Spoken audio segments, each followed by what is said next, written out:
നമസ്കാരം. ബംഗ്ലാദേശിൽ അറസ്റ്റിലായ ഹിന്ദു പുരോഹിതൻ ചിന്മയ് കൃഷ്ണദാസിന്റെ ജാമ്യാപേക്ഷ ബംഗ്ലാദേശി സർക്കാർ എതിർക്കുകയാണ് ഉണ്ടായത്.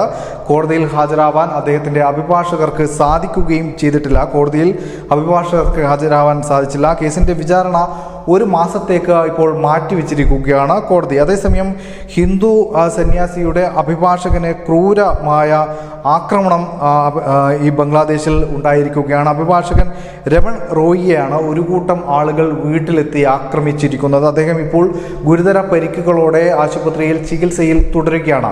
ഇതോടൊപ്പം കൂട്ടി വായിക്കേണ്ടതാണ്, ഈ ഒരു ജാമ്യാപേക്ഷ പരിഗണിക്കുമ്പോൾ അദ്ദേഹത്തിന് വേണ്ടി അഭിഭാഷകർ ആരും ഹാജരായില്ല എന്നതും. കാരണം ഈ സ്വാമിക്ക് വേണ്ടി ഇപ്പോൾ അഭിഭാഷകർ ഹാജരാകുന്നതിനെതിരെ വളരെയേറെ ഭീഷണികളാണ് ഇസ്ലാമിസ്റ്റുകളുടെ ഭാഗത്തു നിന്നും ഉയർന്നത്.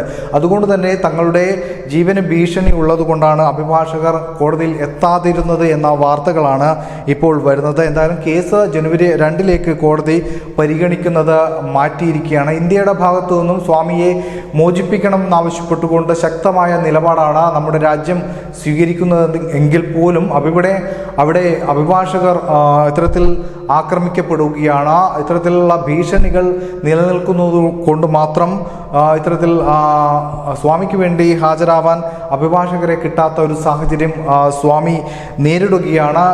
അത്തരത്തിൽ ഒരു വലിയ വിപത്ത് അല്ലെങ്കിൽ ഭീഷണി തന്നെയാണ് ഇസ്ലാമിസ്റ്റുകളുടെ ഭാഗത്തു നിന്നും ഉയർന്നത്. News desk, news India Malayalam.